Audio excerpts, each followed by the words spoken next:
นางวิสาขานางวิสาขามหาอุบาสกในครั้งพุทธกาลถือว่าเป็นตัวอย่างหนึ่งที่ผู้หญิงที่ไม่ใช่ทั้งแม่ชีไม่ใช่ทั้งนางภิกษุณีสามารถเข้าถึงธรรมได้โดยที่นางเองยังครองเรือนคือมีลูกมีผัวมีหน้าที่การงานที่ต้องรับผิดชอบแต่สิ่งที่เรานั้นไม่ถือว่าเป็นอุปสรรคเลยสำหรับบุคคลผู้ใฝ่ธรรมนางเองสามารถเข้าถึงธรรมได้ตั้งแต่อายุ7 ขวบและเมื่อนางได้บรรลุธรรมนางก็ยังใช้ชีวิตอย่างฆราวาสทั่วไปเขาเป็นกันนางเป็นผู้ที่มีบทบาทมากในการสืบทอดอายุพุทธศาสนาประวัติของนางเป็นสิ่งที่น่าสนใจมากทั้งในแง่ของการปฏิบัติตนอย่างไรในการชีวิตการครองเรือนทั้งในแง่ของการประพฤติปฏิบัติตนการวางตัวในหลักธรรมอย่างไรให้ดูกลมกลืน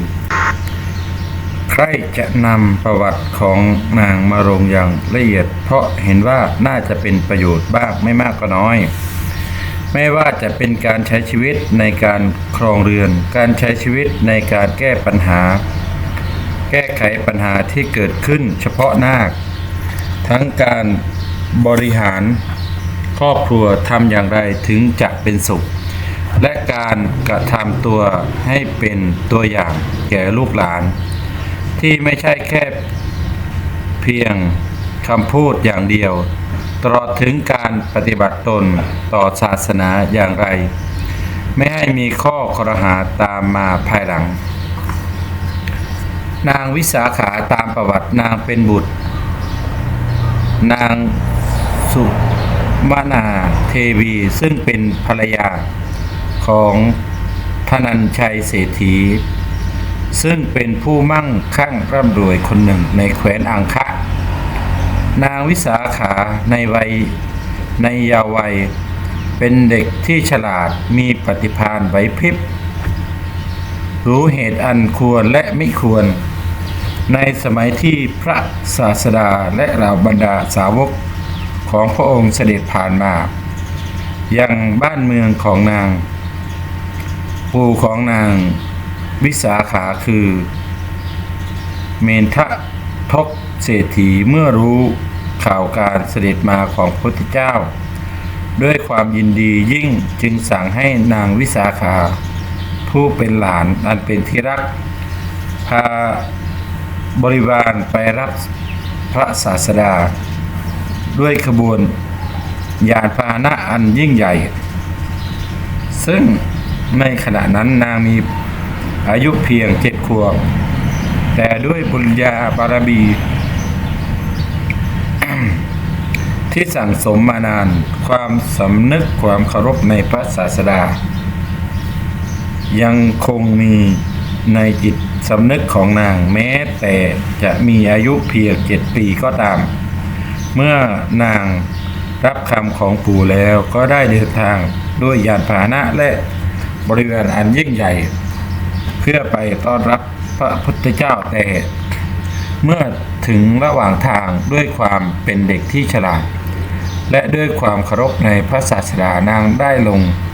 จากพาหนะพร้อมกับบริวารเดินทางด้วยเท้าต่อจนถึงที่เสด็จของพระพุทธเจ้าเมื่อไปถึงพระพุทธเจ้าทรงเล็งเห็นถึง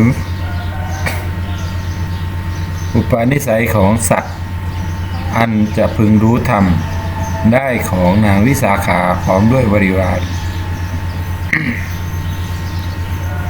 จึงทรงแสดงธรรมอันสมควรแก่อุปนิสัยและทรงสรรเสริญในการกระทำของนางที่ประกอบไปด้วยความเป็นผู้ที่มีความอ่อนน้อมถ่อมตนรู้จักว่าอะไรควรและไม่ควรและรู้ถึงขอบเขตของตนเองกับผู้ใหญ่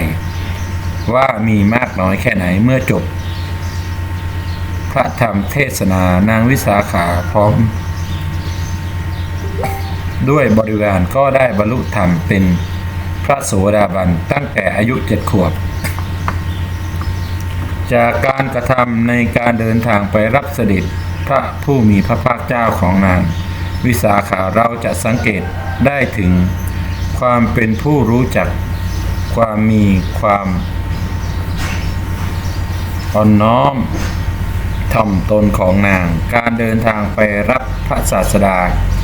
ผู้หมดจดด้วยทุลีคือกิเลสแล้วเป็นผู้บริสุทธิ์เป็นที่เคารพสักการะของเราเจ้าฟ้ามหากษัตริย์และประชาชนด้วยทั่วไปและที่สำคัญพระองค์เดินทางมาด้วยเท้าถ้าเราไปรับเสด็จโดยขึ้น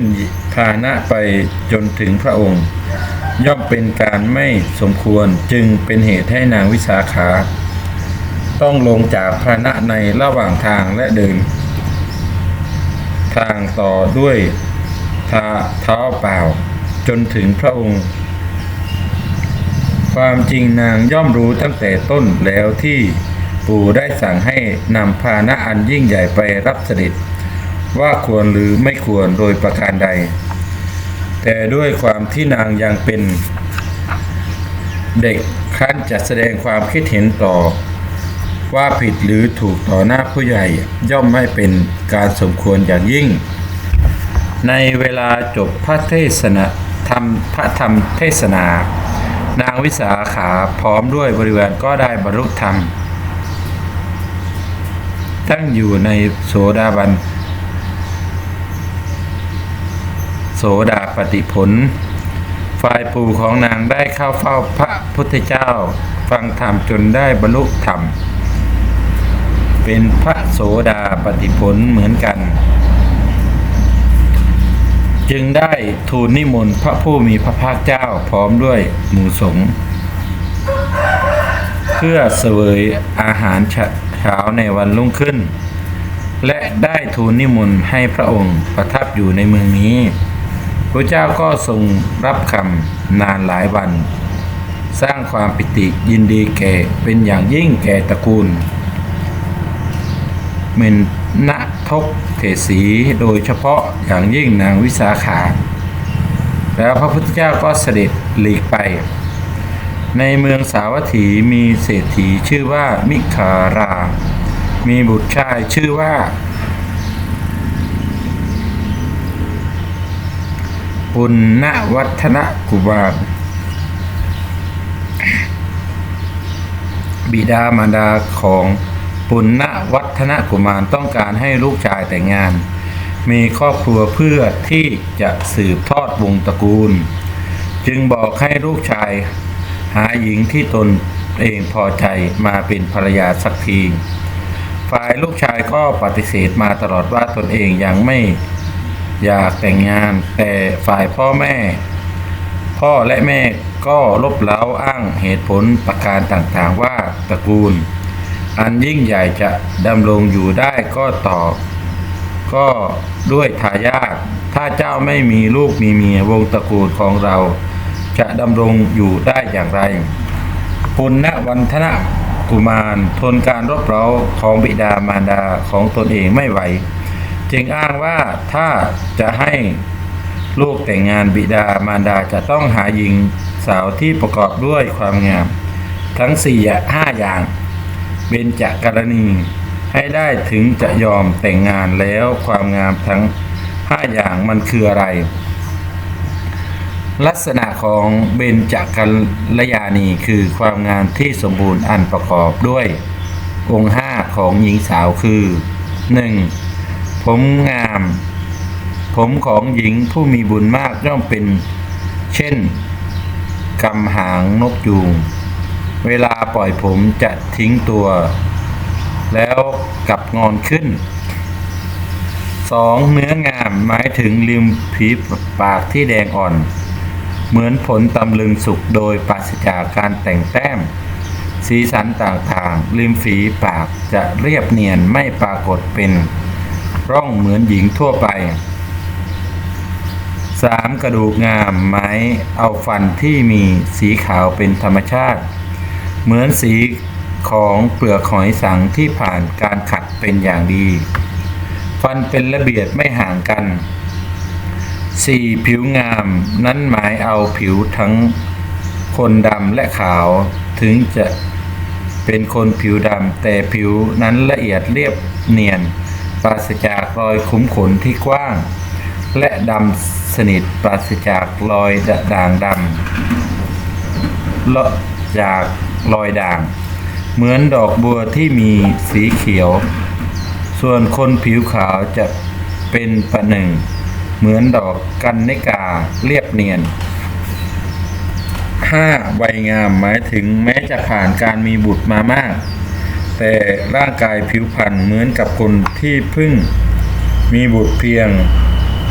เดียวครั้งเดียวปราศจากรอยเหี่ยวย่นต่างๆเหมือนหญิงทั่วไปเมื่อฝ่ายปุณณวัฒนกุมารตั้งข้อแม้ไว้เช่นนี้บิดามารดา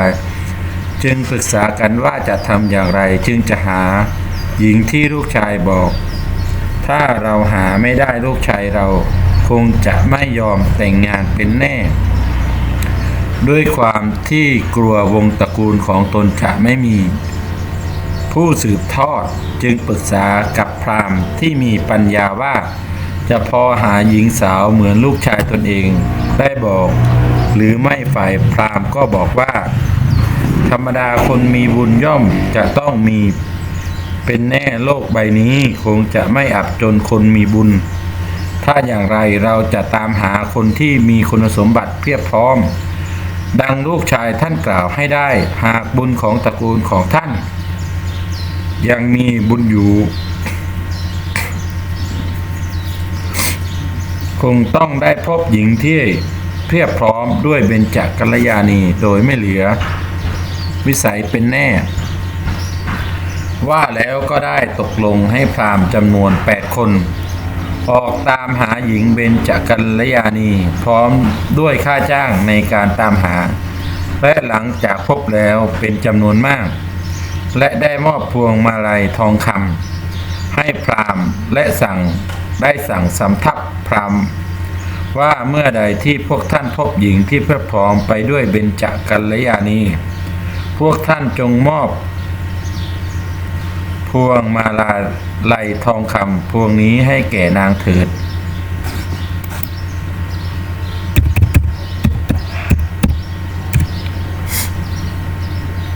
ฝ่ายพราหมณ์ก็ได้ออกตามหาทันที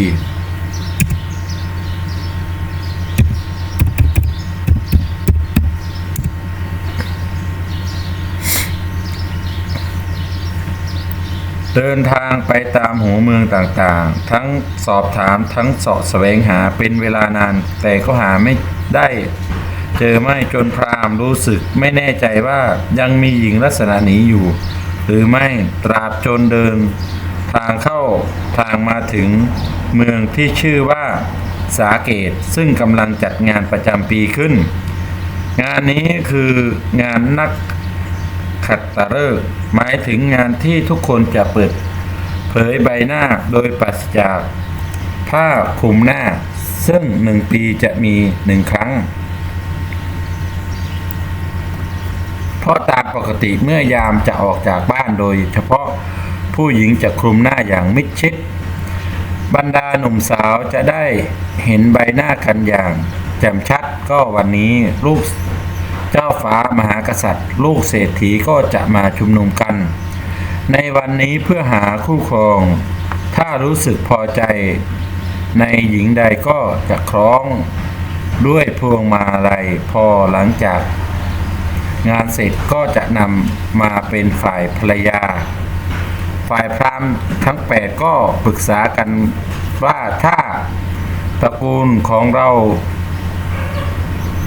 ตระกูลของมิคาระเศรษฐียังมีบุญอยู่เราจะต้องพบหญิงที่มีความงามทั้ง5ในวันนี้แน่นอนจึงเข้าไปที่งานแอบดูอยู่ที่ศาลาซึ่งในขณะนั้นนางวิสาขาก็มาในงานด้วยพร้อมด้วยบริวารอันยิ่งใหญ่ประดับด้วย เครื่องแต่งตัวอาภรณ์ครบทุกอย่างขณะนั้นนางมีอายุประมาณ16 ปีกำลังแตกเหนือสาว ซึ่งถ้าบุตรของเจ้าฟ้าพระมหากษัตริย์เห็นย่อมจะคล้องพวงมาลาเพื่อเป็นการบอกรักอันหวังจะได้เป็นอัครมเหสีเป็นแน่มีฝนเริ่มโปรยปลายและตกลงมาอย่างหนักจนทำให้บริวารของนางวิสาขาทุกคนต้องหาที่กำบังฝนกันจ้าละวันต่างคนต่างวิ่งเหยียบกันเองก็มีเหยียบชายผ้าถุงตัวเองหกล้มก็มีโดยลืมนึกถึงผู้เป็นนายคือนางวิสาขาเมื่อต่างคนต่างหาที่กำบังฝนกันแล้วจึงได้นึกถึงนางวิสาขาต่างคนต่างถาม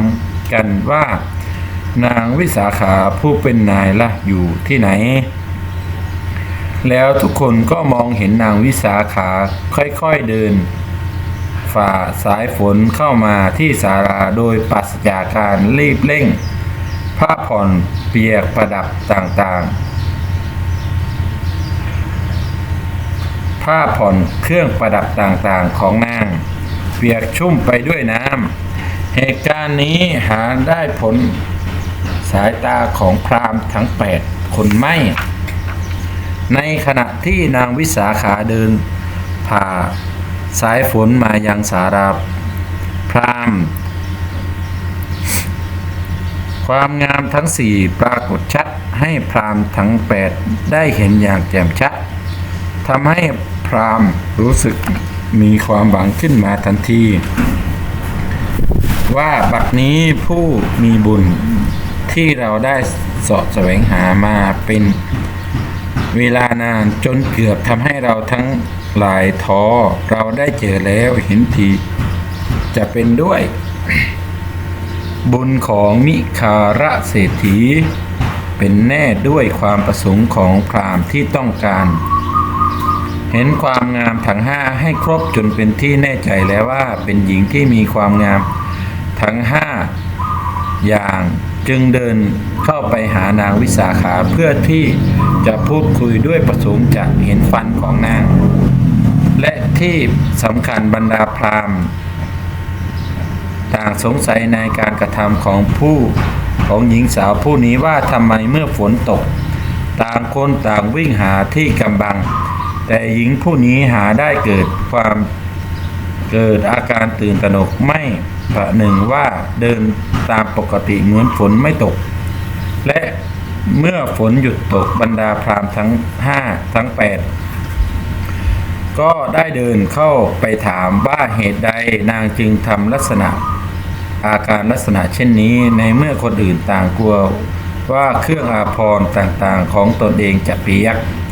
แต่นางหาได้กลัวอย่างคนอื่นไม่และที่สำคัญเห็นท่าทีท่านคงเป็นคนเฉยชาชักช้าไม่ทันเหตุการณ์ถ้าใครได้เห็นมาเป็นภรรยาถ้าใครได้ท่านมาเป็นภรรยาคนนั้นคงจะโชคร้ายเพราะได้หญิงที่เฉยชามาเป็นแม่บ้านนางวิสาขาจึงได้พูดกับพราหมณ์ด้วยถ้อยคำอันสุภาพว่าท่านพราหมณ์ท่านอย่าพูดอย่างนั้นเลยธรรมดาดิฉันจะวิ่งไปสู่ศาลาโดยเร็วโดยที่ตัวของดิฉันเองจะไม่ถูกฝนเลยสักเม็ดก็ย่อมจะทำได้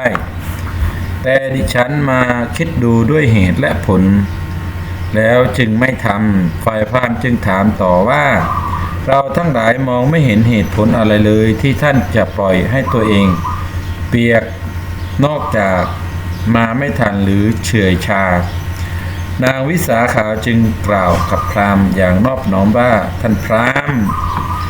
ธรรมดาชน4จำพวกวิ่งย่อมไม่งาม 1. ท่านทั้งหลายพระราชาผู้ถูกสถาปนาเป็นพระราชาโดยสมบูรณ์แล้วประดับประดาด้วยเครื่องทรงของพระราชาทั้งปวงเมื่อถูกเขมรวิ่งไปตามพระราชหลวงต่างๆย่อมไม่เป็นการสมควรย่อมถูกต ำหนิจากเหล่าบริวารราชเหล่าข้าราชบริพารเป็นต้นว่าทำไมพระราชาที่ตนเองเคารพสักการะจึงวิ่งเหมือนข้าบดี หรือเหมือนชาวนาวิ่งจับคันไถหาความสง่างามในพระองค์ไม่ดังนี้เป็นต้น 2. ช้างของพระราชาที่ประดับด้วยเครื่องประดับอันสมควรแก่ช้างมงคลเมื่อวิ่งย่อมไม่งามจะถูกกล่าวหาได้ว่าทำไมช้างมงคลตัวนี้จึงวิ่งเหมือนช้างป่าหาสมควรแก่ช้างมงคลของพระราชาผู้ยิ่งใหญ่ไหม 3. บรรพชิตเมื่อกระทำการขนองกายด้วยการวิ่งย่อมจะได้ข้อตำหนิติว่าทำไมบรรพชิตรูปนี้จึงวิ่งเหมือนคฤหัสถ์แต่ความสง่างามด้วยการเดินอย่างสงบเสงี่ยมปราศจากการเดินอย่างรีบเร่ง 4. เมื่อสตรีวิ่งย่อมถูกตำหนิว่าทำไมสตรีคนนี้จึงวิ่งเหมือนผู้ชายเดินแบบคนธรรมดาเดินแบบธรรมดานั่นแหละจะสง่างามมากท่านพราหมณ์ชนสี่จำพวกนี้แหละที่วิ่งย่อมไม่สมควรแล้วท่านละเห็นว่าอย่างไรท่านทั้งหลายก็ผ่านการศึกษาเรียนมามากย่อมจะรู้และเข้าใจมากกว่าตัวของดิฉันพูดถูกและทำถูกหรือไม่พราหมณ์ถึงกับพูดไม่ออกไม่คิดเลยว่าจะมีหญิงสาวที่เฉลียวฉลาดถึงขนาดนี้ ในสิ่งที่นางพูดและทำย่อมสมควรอย่างยิ่งนางวิสาขาจึงกล่าวต่อไปว่าท่านพราหมณ์ยังมีเหตุผลอีกอย่างหนึ่งที่ทำให้ดิฉันต้องทำแบบนี้ก็คือธรรมดาบิดามารดาเลี้ยงลูกด้วยความทนุถนอมยุงไม่ให้ไตรไลไม่ให้ตอมลูกเจ็บตรงไหนปวดตรงไหนหรือเจ็บไข้ไม่สบายก็พยายามรักษาและถนอมอวัยวะน้อยใหญ่อย่างดียิ่งมารดาบิดาเลี้ยงพวกดิฉันมาก็เพื่อต่อไปภายภาคหน้าจะได้ส่งไปสู่สกุลอื่นคือสกุลของสามีถ้าดิฉันวิ่งแล้วเกิดหกล้มอาจจะทำให้มือหรือเท้าหักเป็นคนพิการก็จะเป็นภาระของตระกูลนั้นซึ่งดิฉันไม่หวังสิ่งนั้นเลยเสื้อผ้าเครื่องประดับต่างๆเปียกแล้วไม่นานก็จะแห้งแต่ร่างกายเมื่อเกิดเป็นอะไรขึ้นมาแล้วดิฉันจะทำอย่างไรเพราะเหตุนี้เองดิฉันจึงทำเช่นนี้บรรดาพราหมณ์ทั้ง8เมื่อได้ฟังและสามารถเห็นความงามแห่งฟันของนางวิสาขาต่างชื่นชมและกล่าวสาธุการว่าอิสตรีที่ประกอบด้วยคุณสมบัติเช่นนี้เรายังไม่เคยเห็นเลยเพิ่งจะประจักษ์แจ้งก็วันนี้เองพวงมาลัยทองคำที่มีค่าหาประมาณไม่ได้นี้ย่อมสมควรแก่แม่นางเท่านั้นว่าแล้วจึงพร้อมใจกันคล้องพวงมาลัยทองคำนั้นให้แก่นางวิสาขาหลังจากพราหมณ์คล้องพวงมาลัยทองคำให้นางวิสาขาก็ได้รู้ทันทีแล้วว่านี่คือการแสวงหาหญิงเพื่อไปเป็นแม่เรือนตามประเพณีนางจึงถามพราหมณ์ว่าท่านมาจากเมืองใดใครส่งท่านมาแล้วลูกของท่านที่ส่งพวกท่านมาชื่อว่าอะไรนะพราหมณ์ก็บอกนางว่าเรามาจากเมืองที่ชื่อว่าสาวัตถีผู้ที่ส่งเรามาท่านชื่อว่ามิคารเศรษฐีผู้มั่งคั่งร่ำรวยมีสมบัติถึง80 โกฏบุ บุตรชายท่านมีนามว่าปุณณวัฒนกุมารบิดามารดาของบุตรชายท่านมีความปรารถนาจะให้แต่งงานเพื่อสืบทอดวงศ์ตระกูลพยายามบอกบุตรชายให้หาหญิงที่ตนเองพอใจมาเป็นคู่ครองแต่วัฒนกุมารก็หาสนใจไม่บอกแต่เพียงยังไม่อยากแต่งงานเมื่อบิดามารดารบเร้าอ้างเหตุผลประการต่างๆจึงยอมแต่มีข้อแม้ว่าต้องหาหญิงที่มีความงามทั้ง5อย่างมาให้ได้เท่านั้นจึงจะยอมจึงเป็นเหตุให้บิดาเศรษฐีโอมิคาระเศรษฐีส่งพวกเรามาจนได้เจอในบัดนี้แล้วพราหมณ์ก็ได้ถามถึงชื่อเสียงเรียงนามบิดามารดาเมื่อพราหมณ์ทั้ง8สามารถหาหญิงที่ประกอบด้วยความงามทั้ง5แล้วจึงเดินทางกลับเมืองสาวัตถีเพื่อนำข่าวการพบหญิงเบญจกัลยาณีมาบอกแก่ท่านมิคาระเศรษฐีเมื่อท่านเศรษฐีทราบรายละเอียดก็ได้เข้าเฝ้าพระราชาทันทีและได้บอกถึงจุดประสงค์ของตนเองที่พยายามอยากได้ลูกสะใภ้และว่าที่ลูกสะใภ้ที่ว่านั้นเป็นหญิงที่ฉลาดเกินวัยมีความงามทั้ง5เมื่อพระราชาทรงทราบก็นึกอยากจะพบอยากเห็นหญิงที่ว่าจึงปรึกษากับท่านเศรษฐีว่าเอาอย่างนี้เราจะไปด้วยเราก็อยากรู้เหมือนกันว่าตระกูลที่ท่านว่านั้นจะฉลาดรู้จักสิ่งที่ควรหรือไม่ควรมากน้อยเพียงใดขอท่านเศรษฐีจงส่งข่าวไปบอกแก่ตระกูลของนางว่าพระราชาแห่งเมืองสาวัตถีจะทรงเสด็จไปที่เรือนของท่านด้วยพระองค์ด้วยไม่ทราบว่าท่านจะมีความสามารถที่จะทำการต้อนรับพระราชาและข้าราชบริพารของพระราชาอันยิ่งใหญ่แห่งเมืองของเราอย่างไม่ขาดตกบกพร่องได้หรือไม่ถ้าท่านสามารถทำได้พระองค์ก็จะเสด็จไปแต่ถ้าไม่สามารถทำได้ท่านย่อมไม่คู่ควรแก่ตระกูลของเราเมื่อพระราชาทรงรับสั่งมีข้าราชเศรษฐีก็สั่งคนส่งข่าวไปถึงตระกูลของนางวิสาขาทันทีเมื่อธนัชชัยเศรษฐีผู้เป็นบิดาของนางวิสาขาทราบข่าวจึงส่งสารต่อไปว่าอย่าว่าแต่พระราชาพระองค์เดียวเลยต่อให้มาสัก10พระองค์เราก็สามารถทำการต้อนรับได้ขอท่านเศรษฐีจงนำพระราชาของท่านมาเถิดและจงนำชาวพระนครของท่านมาด้วยเราเองจะไม่มีความลำบากใจเลยในการที่จะทำการต้อนรับ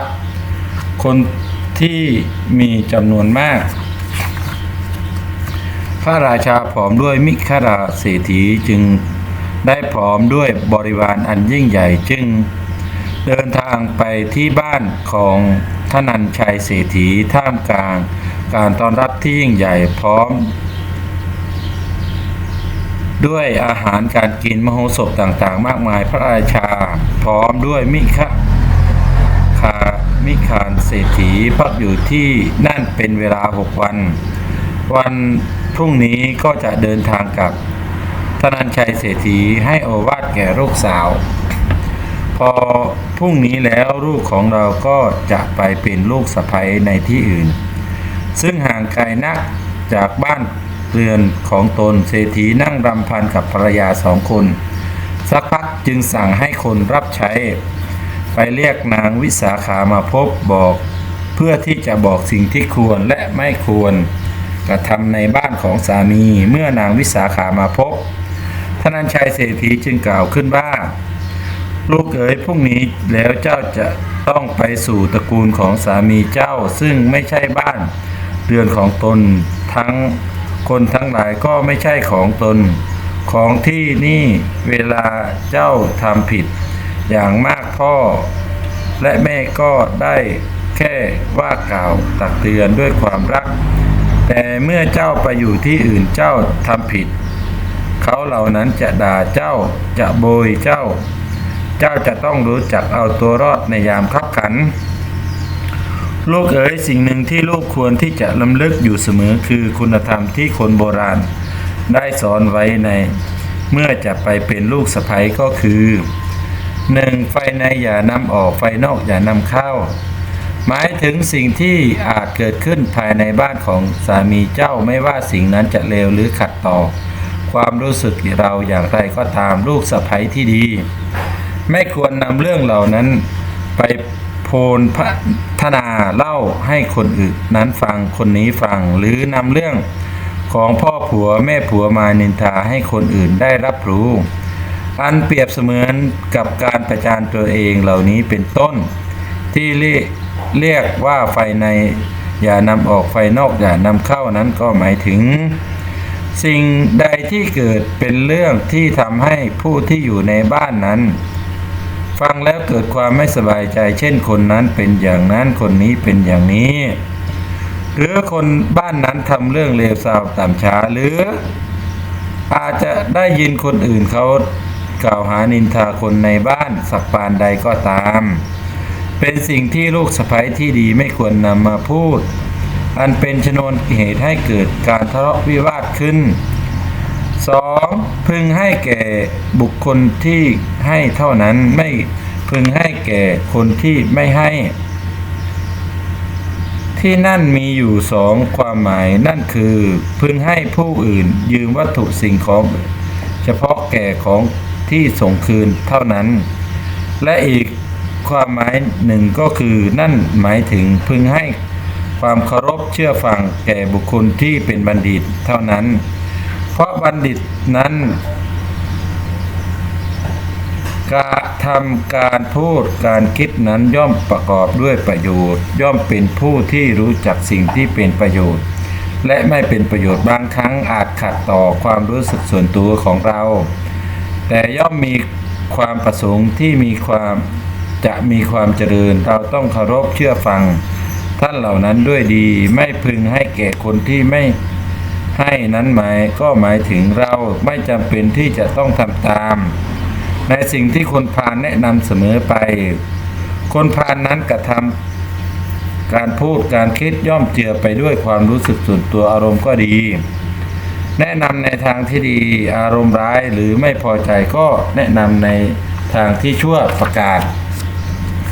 จากการให้ความเคารพในทางที่ถูกต้องหรือคือผู้ไม่เคารพธรรมนี่คือสิ่งที่เจ้าจะต้องพิจารณา 3. พึงให้แก่คนที่ให้และไม่ให้ความหมายสองกรณีเหมือนกันคือเมื่อหญิงสายโลหิตทั้งหลายเดินทางมาเพื่อหยิบยืมสิ่งของถ้าหากมีคนอื่นมาที่จะยืมก่อนถึงเขาจะสามารถส่งคืนหรือใช้คืนก็ตามพึงให้ความสัมพันธ์แก่ญาติของตนก่อนพึงตั้งจิตให้ตรงคือมีเมตตาแก่คนที่เป็นคนดีและคนที่เป็นคนชั่วเมตตาไม่มีประมาณนั้นจะเป็นเกราะกำบังอย่างดีให้เจ้ารอดพ้นจากอันตรายทั้งปวงแม้กระทั่งคนที่คิดจะทำร้ายเราสิ่งเหล่านี้นั้นเป็นสิ่งที่เจ้าต้องเรียนรู้ได้ด้วยตนเอง 4. พึงนั่งให้เป็นสุขนั่นหมายถึงแม้การอยู่ในส่วนใดของบ้านแม้เจ้าเห็นพ่อผัวหรือแม่ผัวเดินมาไม่พึงออกอาการลุกลี้ลุกลนพรวดพลาดยืนขึ้นต้อนรับด้วยความคิดที่ว่าเราอยู่ในบ้านสามีอาการใดที่พ่อผัวแม่ผัวจะพึงคิดว่าเรารู้สึกเกรงกลัวเคารพยำเกรงจนเกิดเหตุอันทำให้เราไม่สบายรู้สึกไม่สบายจิตใจเราพึงทำอาการอย่างนั้นถ้าจะพูดแบบภาษาชาวบ้านก็คือให้ใช้ชีวิตอยู่ให้อย่างสบายเหมือนกับที่บ้านของตนเราไม่จำเป็นต้องต้อนรับขับสู้พ่อผัวแม่ผัวจนทำให้ตนเองนั้นรู้สึกอึดอัดกลัวเขาจะว่าไม่ดีไม่เคารพยำเกรงพ่อผัวแม่ผัว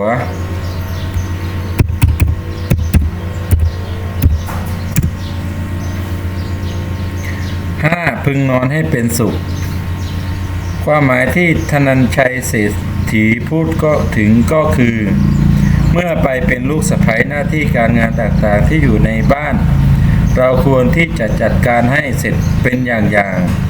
ไปภายในวันเดียวไม่พึงให้เป็นภาระแก่พ่อผัวแม่ผัว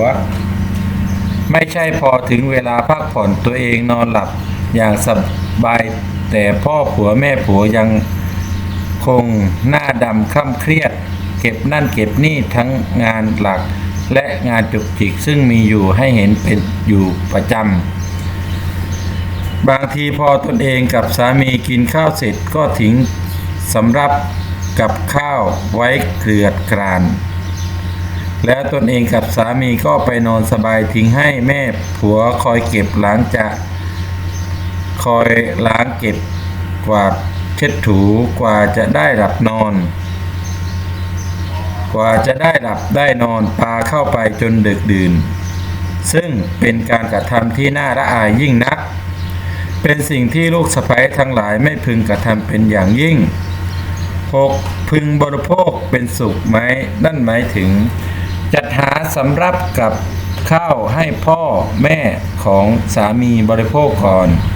เมื่อท่านเหล่านั้นบริโภคเสร็จตนค่อยบริโภคซึ่งความหมายนี้ต่อเนื่องมาจากข้อที่แล้ว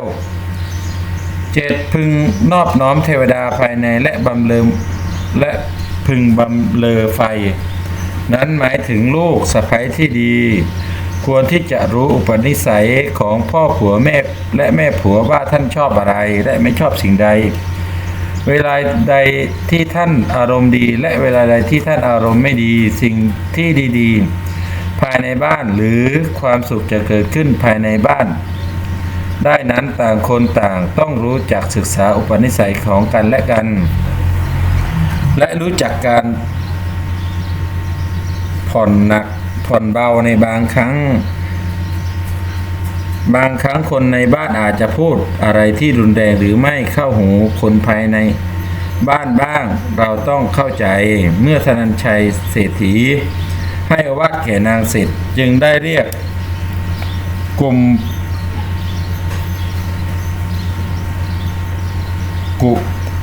ุมพีคือผู้เชี่ยวชาญในทางกฎหมายทั้ง8มาพบแล้วกล่าวกับนางวิสาขาว่า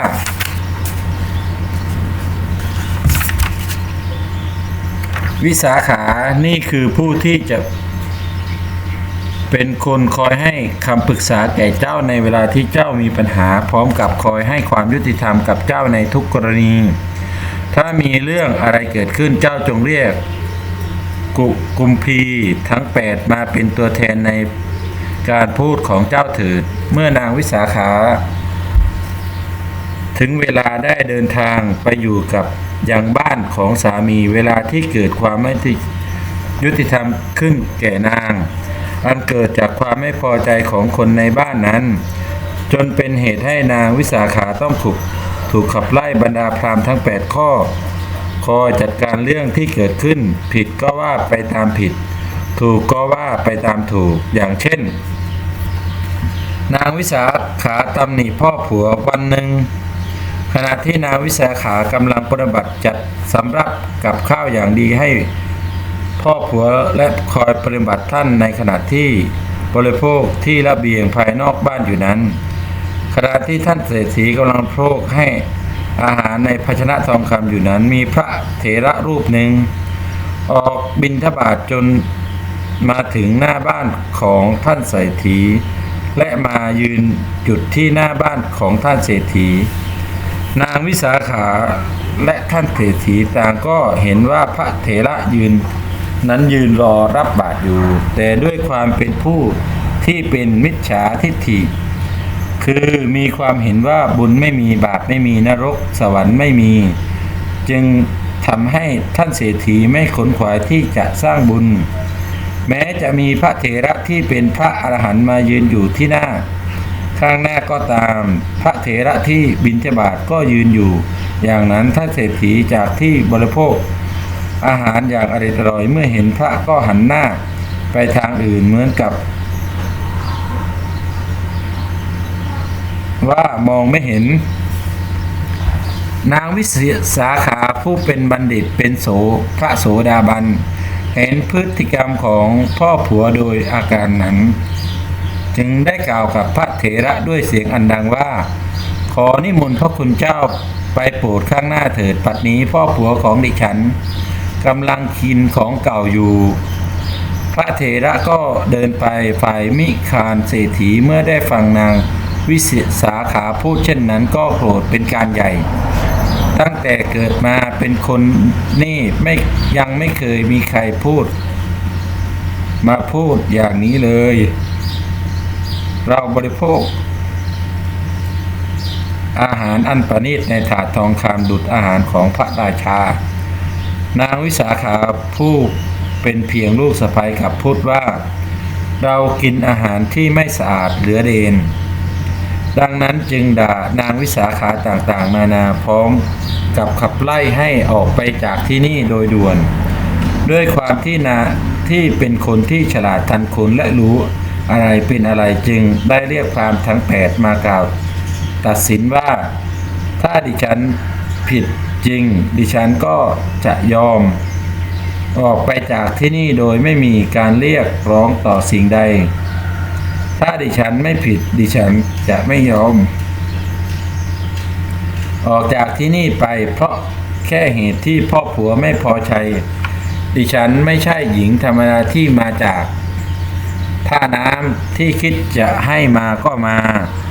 เมื่อไม่พอใจก็จะขับไล่เมื่อพราหมณ์ทั้ง8มาก็ถามถึงสาเหตุว่าทำไมเธอจึงพูดกับพ่อผัวอย่างนี้นางวิสาขากล่าวว่าดิฉันพูดนั้นพูดจริงแต่ไม่ได้หมายถึงว่าพ่อผัวของดิฉันกำลังบริโภคของเดนไม่สะอาดแต่ว่าขณะที่พ่อผัวของดิฉันกำลังบริโภคอาหารอันปราณีตอยู่นั้นมีพระเถระรูปหนึ่งเดินบิณฑบาตมายืนอยู่ที่ประตูบ้านพ่อผัวของดิฉันนั้นกำลังบริโภคอยู่ทำเป็นไม่เห็นทั้งที่พระเถระยืนอยู่ไม่ไกลเห็นอยู่ถนัดดิฉันจึงคิดว่าพ่อผัวของดิฉันไม่รู้จักทำบุญในชาตินี้บริโภคแต่บุญเก่าไม่ขนขวายสร้างบุญใหม่ขึ้นมาอีกเพราะเหตุนั้นดิฉันจึงพูดว่าขอนิมนต์พระคุณเจ้าไปโปรดข้างหน้าเถิดบัดนี้พ่อผัวของดิฉันกำลังบริโภคของเก่าอยู่เมื่อพราหมณ์ทั้ง8ได้ประชุมพิจารณาก็มีความเห็นว่าสิ่งที่นางวิสาขาพูดนั้นสมควรแล้วไม่มีอะไรที่ผิดเลยจึงได้กล่าวกับท่านเศรษฐีว่า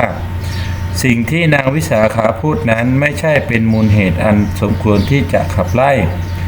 สิ่งที่นางพูดล้วนเป็นจริงทุกประการท่านเป็นผู้มีความรู้ความสามารถท่านน่าจะเข้าใจความหมายอันนี้นั้นอย่างดีเมื่อท่านเศรษฐีพิจารณาแล้วก็เห็นจริงตามนางวิสาขาพูดทุกประการตั้งแต่บัดนั้นเป็นต้นมาท่านมิคาพระเศรษฐีจึงมีความเคารพต่อนางวิสาขาเป็นอย่างมากด้วยอาศัยนางวิสาขาท่านเศรษฐีจึงค่อยๆเกิดสัมมาทิฏฐิต่อมาไม่นานก็ได้ฟังธรรมจากพระพุทธเจ้าจนได้บรรลุธรรมเป็นพระโสดาบันในที่สุดหลังจากนั้นนางวิสาขาก็ได้เป็นกำลังสำคัญในการทำนุบำรุงพระพุทธศาสนาเป็นอย่างดีเสมอมามิได้ขาดไม่ว่าจะเป็นเรื่องการอุปถากข้าวปลาอาหารหรือในยามที่มีพระภิกษุที่อาพาธนางก็จัดการเป็นธุระให้เป็นอย่างดีโดยนางคิดว่าเป็นหน้าที่ของพุทธศาสนิกชนที่ดีที่ควรปฏิบัติต่อพระพุทธศาสนาในยามที่เกิดเรื่องที่ไม่ดีไม่งามเกิดขึ้นนางก็เป็นกำลังสำคัญในการช่วยแก้ปัญหาและเสนอแนะวิธีการในการแก้ไข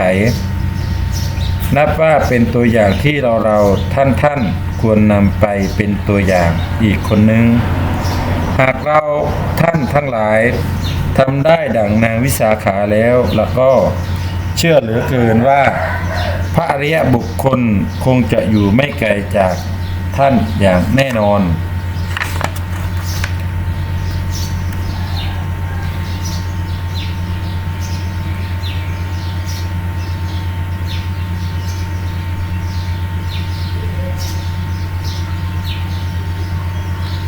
ที่สุดแล้วคำว่าธรรมะที่เป็นไปตามแห่งความอริยชนนั้นไม่ว่าคุณจะเป็นผู้ชายหรือผู้หญิงก็สามารถเข้าถึงความเป็นแห่งอริยะได้เสมอเหมือนกันเพราะความเป็นที่สุดแห่งธรรมในขั้นหลุดพ้นจากทุกข์อรหันต์ไม่ว่าเดิมมีสถานะใดวาสนาอย่างใดหากมีความปรารถนาแห่งธรรมโดยแท้แล้วสามารถเข้าถึงได้เหมือนกันหมดเพราะเนื้อหาธรรมแห่งธรรมสะอาดหมดจดไม่มีผู้ชายไม่มีผู้หญิงทุกสิ่งทุกอย่างเป็นไปตามสภาวะสำหรับผู้ที่เข้าถึงแล้วซึ่งธรรมทั้งปวงแม้แต่คุณก็สามารถเข้าถึงธรรมจริงหากคุณมุ่งมั่นและปรารถนาที่จะใฝ่ในสัมมาปฏิบัติขอบคุณครับ